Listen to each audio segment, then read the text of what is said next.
E aí, pessoal, tudo bem com vocês? Professor Michael aqui mais uma vez para poder conversar com vocês. Eu trouxe hoje um assunto muito legal para vocês. E hoje a gente vai falar daquele concurseiro que é um amador em prova discursiva e você não vai ser mais um amador. Por quê? Porque a gente vai comentar sobre 5 aspectos que você não pode deixar de saber sobre qualquer prova discursiva que você for fazer. Então, eu estou falando qualquer prova discursiva. Então, qualquer prova que você for fazer discursiva, qualquer redação que você for fazer, a gente vai discutir algumas coisas aqui que vai fazer a diferença para você e você vai sair daquele concurseiro amador para chegar ao topo. Então, se você ainda não sabe qualquer uma dessas informações aqui, significa que você ainda é um concurseiro amador. Beleza? E aí você não vai ser mais. Então até o final desse vídeo a gente vai descomplicar essas informações. Então vamos para cima. Pessoal, seguinte, trouxe para vocês aqui as informações essenciais e como de praxe em todas as minhas aulas, especificamente, eu falo com meus alunos que os nossos 5 primeiros minutos a gente utiliza para poder falar algo essencial, algo extraordinário. E hoje eu vou falar justamente disso daqui, ó. Existem muitas pessoas amadoras no mundo do concurso público e ainda mais quando a gente se fala de quê? De redações ou provas discursivas. Então, vamos lá. Primeira informação importante, ok? A primeira informação é o seguinte, pessoal. O correto é a banca falar que você vai fazer uma prova discursiva, beleza? Esse é o correto. Uai, por quê, professor? Porque prova discursiva já abarca questões relacionadas à parte de redações, texto expositivo, estudo de caso e tudo mais, beleza? Redações a gente utiliza mesmo para quem vai fazer o Enem, beleza? Então, quando a gente fala de Enem, por exemplo, a gente fala assim de redações. E aí é uma outra estrutura completamente diferente da nossa estrutura de prova discursiva. Para quê? Para concursos, ok? Então, para concursos, a gente precisa especificamente saber de outras informações. Então, a primeira coisa que eu quero que você saiba, que aquele concurseiro amador é aquele cara que acha que sabe as regras, mas ele ainda não conhece o que é um texto dissertativo. Ele nem sabe qual tipo de texto ele vai entregar. Ele nem sabe quantos parágrafos tem que ter uma prova discursiva essencial. Uma prova discursiva que o examinador olha e fala, é uma prova discursiva, beleza? Então, o que a gente vai ver de antemão? 5 informações que vão mudar a sua maneira de olhar para a prova discursiva. Então, a primeira delas é o seguinte. A gente tem um negócio chamado de edital. Parece besteira, né? Só que é o edital que vai falar para você como é que é o jogo. Então não tem como você simplesmente entender o jogo, se você não leu o edital do seu concurso. Sério, professor? Sério. Aí agora é o seguinte, quando sai o edital ele tem todas as regras do seu concurso e vai ter uma parte reservada somente para a prova discursiva. Lá o examinador ele pode colocar o seguinte, professor, é que eu ouvi falar que não precisa mais de título. As bancas mais competentes hoje no mercado, elas não exigem títulos para a prova discursiva, porque ela já te dá o título. Interessante. Aí agora olha que legal que eu vou falar aqui para vocês. No edital, pode sim o examinador falar assim, ei, eu quero título, acabou. E aí você vai ter o quê? Que escrever seu título. Então olha que legal. Para você entender o jogo, você tem que saber ler, entender o seu edital. Lá vão estar as regras. Então, primeira coisa importante sobre o edital. Se no edital ele trocar qualquer regra relacionada à escrita, você vai ter que obedecer. Então, vou dar um exemplo. Há muito tempo, na finada ESAF, ela cobrava textos de prova discursivas apenas com letra cursiva. Ela não deixava o candidato fazer prova discursiva com letra de forma. E depois ela mudou, beleza? Então, tanto o pessoal pegar e impugnar, e entrar com recurso, acabou que ela pegou e aceitou. E ela mudou a ideia de letra cursiva para simplesmente letra legível. E é o que as bancas utilizam hoje, ok? Então, entender o jogo é você saber qual é o tipo de texto que vai ser exigido na sua prova discursiva. Será que é um texto dissertativo, expositivo ou argumentativo? Será que o examinador ele quer um texto discursivo com 15 linhas, 10 linhas, 30 linhas? Quanto que ele vai disponibilizar para mim de tempo para fazer esse texto discursivo e por aí vai. Então, o edital, ele vai ter as regras. Então, independente do que eu falar para você aqui, lá no seu edital pode ter uma regra diferente. Então, leia o edital de maneira atenta, principalmente na parte de prova discursiva, ok? Outra coisa, segundo ponto mais que importante. Pessoal, existe um negócio chamado de aspectos microestruturais. Sabe o que é isso? Coloca aí, pega seu caderninho e anota, para você nunca mais esquecer. Isso daqui se chama gramática. Gramática. Sabe o que é gramática? Gramática é o examinador que quer saber se você respeita os sinais de pontuação, se você coloca acento de maneira adequada. Ele quer saber se você especificamente respeita as regras de colocação pronominal, de concordância, de léxico na escrita e por aí vai. Então, quando a gente fala especificamente de aspectos microestruturais, a gente está falando de gramática. Aí agora é o seguinte, depende da sua banca. Tem banca que vai limitar a 2 pontos. Tem banca que vai limitar a 1 ponto. Então ela pode limitar até quanto ela pode tirar de você de erros relacionado à parte de aspectos microestruturais. E o CESP, por exemplo, o CESP-SEBRASP, né? Ele tem o hábito de colocar o número de erros vão ser subtraído pelo número de linhas efetivamente escritas. Olha que legal. Então ele coloca pra gente uma outra regra bem legal. E a regra é: o número de erros vai ser subtraído pelo número de linhas efetivamente escritas. Então o número de linhas interfere se você vai perder mais ponto ou menos ponto quando a gente fala de aspectos microestruturais, que é gramática. Então olha que legal. Professor, o que mais vale ponto na minha prova discursiva? É conteúdo. Tem muita gente que fala, é porque eu escrevo muito errado. É mesmo, mas você tem conteúdo? Significa que você vai tirar uma excelente nota. Olha só para você ter mais ou menos uma noção. Tem prova discursiva que a nota ela é mais de 90%, só a parte de conteúdo. Ah, professor, sério? Então o senhor está falando o seguinte, que de 0 a 10, se eu escrever tudo errado, dependendo do concurso, a minha nota vai ser o quê? 9. Então o que é mais importante? Isso que eu vou falar agora, que é o próximo tópico. Os aspectos macroestruturais. Esse sim é o que mais vale ponto. E aqui, anota no seu caderninho. Isso aqui se chama conteúdo.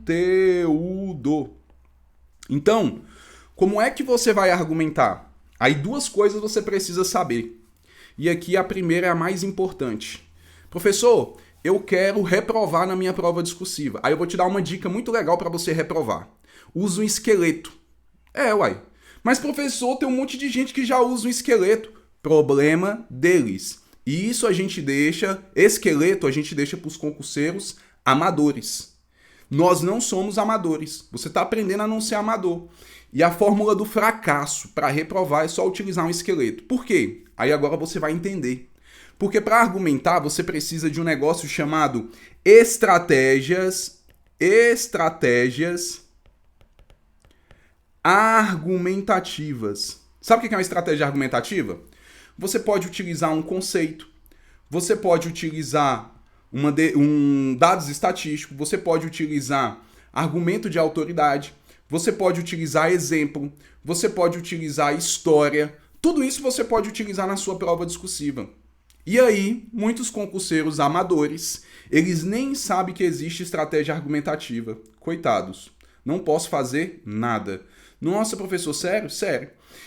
E aí, olha só o que acontece. A gente tem especificamente uma informação importante, que é qual é a estratégia argumentativa que eu vou utilizar na minha prova discursiva. Muita gente me pergunta isso. E aí eu pego e falo, cara, eu não sei.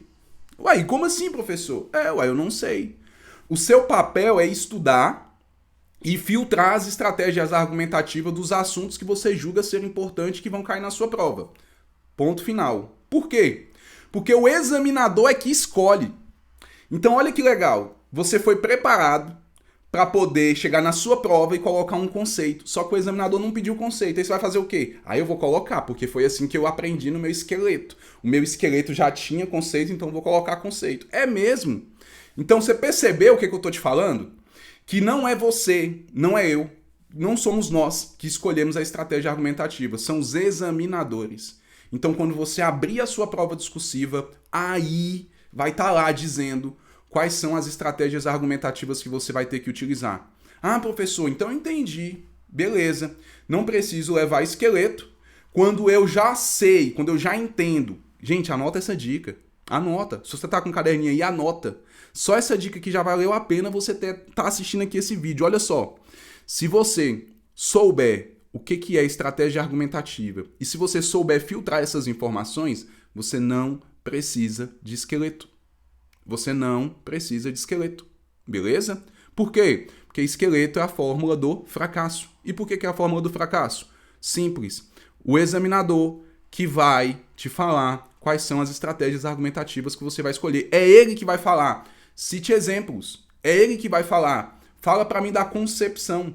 É ele que vai pedir para você quais são as medidas que a gente pode utilizar. É ele que vai perguntar para você se especificamente ele quer um contexto histórico ou se ele quer dados estatísticos. É ele, não é especificamente você, muito menos eu, beleza? Então quem sabe argumentar é aquele concurseiro que busca as estratégias argumentativas dos assuntos que ele julga ser importante. Aí sim ele tem conteúdo para poder fazer uma excelente prova discursiva e chegar ao máximo. Outra perguntinha, pessoal, próximo tópico. Professor, eu preciso de um texto perfeito. Pessoal, por favor. Você, eu, nós não somos Clarice Lispector. Nós não somos Machado de Assis. Nós não somos Fernando Pessoa. E como é que a gente vai escrever um texto perfeito numa prova discursiva, em que eu tenho 4 horas de prova, além de, às vezes, 120 itens para julgar, mais uma prova discursiva? Como é que eu vou escrever um texto perfeito nesse tempo? Me explica. Não tem como. Então você vai guardar o seguinte. Muitas pessoas estão travadas para poder escrever uma prova discursiva porque ela quer um texto perfeito. E o examinador não quer um texto perfeito. Ok? Então você vai guardar 3 características de um texto perfeito para a prova discursiva. Sabe qual é? Aquele texto que tem clareza, aquele texto que é objetivo, aquele texto que responde tudo que o examinador quer. Pronto. Aqui é a caixa preta, pessoal, da parada. Olha só que loucura. Se o seu texto tem clareza, professor, o que é clareza? Eu vou desenhar aqui, ó. Uma criança, ela lê seu texto e entende. O que é um texto objetivo? É aquele texto que não fica o quê? Enrolando, divagando. E o que é responder tudo? Se o examinador te deu lá 3 aspectos, ou 5 aspectos, ou 10 aspectos, ou 10 itens para você pegar e fazer o quê? Responder, você responde tudo. E aí o seu texto tá o quê? Perfeito para poder chegar à excelência e tirar a nota máxima. Se você errar alguma coisinha de microestrutura, que é de gramática, pode ser que você não chegue à excelência. Mas aqui você conseguiu observar um texto perfeito, ok? Então, o texto perfeito, professor, ele é o quê? Primeiro, tem clareza, é objetivo, direto, uma linguagem acessível, ok? E ele responde tudo, sem divagar, beleza? Por fim, quinta e última dica para você parar de ser um concurseiro amador. A partir de agora, nesse exato momento, você não é mais amador. Você vai entender que o texto ele tem elementos essenciais que precisam ser respeitados, ok? Então, gente, a tia Maricota, lá na 2ª, 3ª série, ela já falou para você. Introdução, introduz, desenvolvimento, desenvolve, conclusão, conclui. Perguntinha valendo R$1 milhão. Professor, é tudo a mesma coisa? Não é. Introdução é diferente de desenvolvimento, que é diferente de conclusão. Pronto, tudo diferente. Sério, professor? Sério. E por que muita gente sabe disso e junta argumento com conclusão? Uai, professor, como assim? Cada parágrafo só fala de uma coisa. Por que você junta? Ah, professor, não sei, porque me recomendaram, porque me falaram. Não, você junta porque é amador. Acabou. Sério, professor? Sério, ué. Porque você tem que sinalizar para o examinador o que é uma introdução, você tem que sinalizar para ele o que é uma conclusão. E o desenvolvimento são os aspectos que o examinador pediu para você responder. Olha que legal. Então é tudo diferente. Sim, pessoal, é tudo diferente. Quer um texto nota máxima? Sinaliza para o examinador o que é uma introdução, o que é um desenvolvimento, o que é uma conclusão. Tem como você sinalizar. Então qual é a dica de ouro que você vai guardar aqui? Anota. Cada parágrafo só fala de uma coisa. Introdução, desenvolvimento, conclusão é tudo diferente. Então eu tenho que saber o que é uma introdução, eu tenho que saber o que é um desenvolvimento, eu tenho que saber o que é uma conclusão. Pessoal, vamos lá. Se esse vídeo ele fez sentido para você, o que você vai fazer? Você vai pegar aqui, ó, embaixo aqui, você vai colocar um comentário, qualquer comentário. Fala assim, cara, eu não sou mais amador. Agora eu sei que eu preciso entender o jogo, que cada prova discursiva é diferente de acordo com o edital. Existem os aspectos microestruturais, que é de gramática. Existem os aspectos macroestruturais, que é de conteúdo. Existe aquele texto que é perfeito, que não necessariamente eu preciso escrever perfeito, mas eu preciso responder tudo que o examinador pede. E existem os elementos essenciais que eu preciso sinalizar. Então olha que legal. Você já aprendeu, você já está na frente de uma galera que nem sabia disso daqui. Então parabéns por chegar até aqui. Comenta aqui embaixo aqui, deixa o seu like, porque isso vai fortalecer, vai falar para outras pessoas que esse conteúdo aqui ele é importante, ele é legal. E eu espero de coração que você tenha gostado desse vídeo. Esse é só o primeiro, serão 7. 7 vídeos em que a gente vai simplesmente descomplicar essa parte de prova discursiva para vocês, beleza? Então esse aqui é o primeiro dessa série e tamo juntos. Então, se você ainda não se inscreveu no canal, você se inscreve aqui, beleza? Simplesmente deixa o seu like, faz qualquer comentário, fala assim, não sou mais amador. Acabou, só coloca isso, não sou mais amador.